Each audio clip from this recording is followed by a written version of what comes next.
Ladies and gentlemen, welcome to the Jewish Museum to join us to celebrate our 175th anniversary.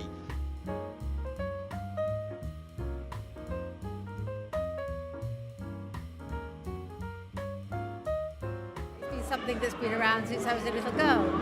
But as I say, these days, it's been so supportive of the work that I do, trying to build our community. And the other thing I find is all of the interfaith work I do, everybody reads the JC. You know, the Muslims read the JC, the government reads the JC. It's an institution and it's very much part of our homes. Okay, so for me, the JC marks time. It marks the passage of another week. And it used to be, you used to wait until Friday morning to buy the hard copy. Now you can already start getting stuff online on Thursday. It excites, it frustrates, it informs, all in equal measure. I love it.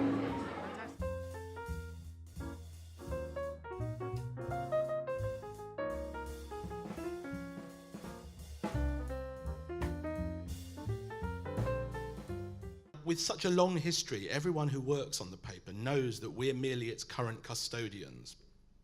It's wonderful to see so many former JC staffers here tonight, and especially two former editors, Ned Temko and Jeffrey Paul. And there are, of course, many other distinguished guests, among whom I extend a very special welcome to the President of the Board of Deputies, Jonathan Arkush, and the Israeli Ambassador, Mark Regev. We're really thrilled that you've managed to come tonight. We say that we're the oldest continually published Jewish newspaper in the world, but we're more than that. Here in Britain, we're predated only by the Times and the Observer. Now, I've never edited another newspaper, so I can't speak from direct experience when I say that editing the JC is unlike editing any other newspaper. But I have no doubt that it is. For one thing, our small team behind Sainsbury's in Golders Green produces week in, week out, a paper that is read and digested across the world. When we decided that the rubric for our honours should be a unique, outstanding and long-term contribution to the community, one name stood out. Ladies and gentlemen, Michael Levy.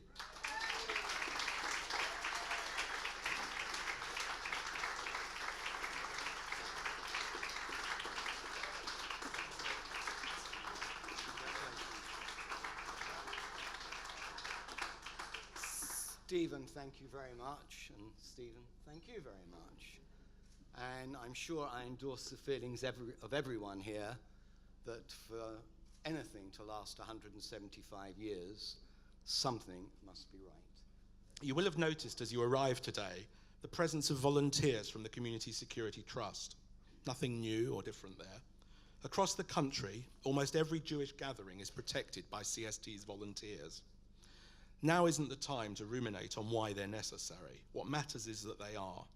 And up and down the country, CST is the presence that we all take for granted, but which we should never forget. So tonight's second award for a unique, outstanding, and long-term contribution to our community goes to CST, to its staff, its funders, its trustees, and above all else, to its volunteers. And on their behalf, I'm delighted to ask David DeLue to step forward.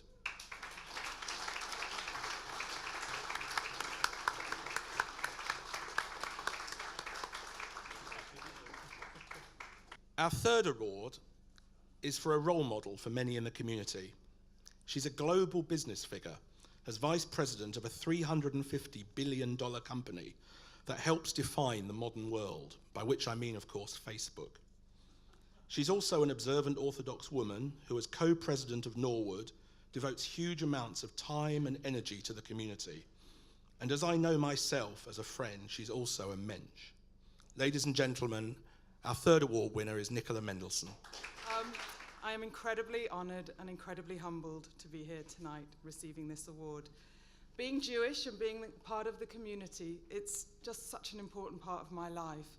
And so I'm incredibly touched that something so meaningful and that something that gives me and my family so much happiness can be the cause of such an award. I'm grateful to be in the same room as the recipients of the other awards, let alone to share the same stage. The Jewish Chronicle, the JC, has a central role in our community and in our lives. It informs us, it educates us, it entertains us, it infuriates us, and it celebrates us. And it does so because it is diverse, because it is distinctive, and it is also so definitive as well. In 1971, a young man started work in the JC's advertising department. As we celebrate our 175th anniversary, he's still with us. He's worked continuously full-time for almost a quarter of the JC's entire existence. Every morning he's in the office by 8 a.m. at the latest. To describe him as a JC institution doesn't even come close. Ladies and gentlemen, our final award winner is Brian Kite.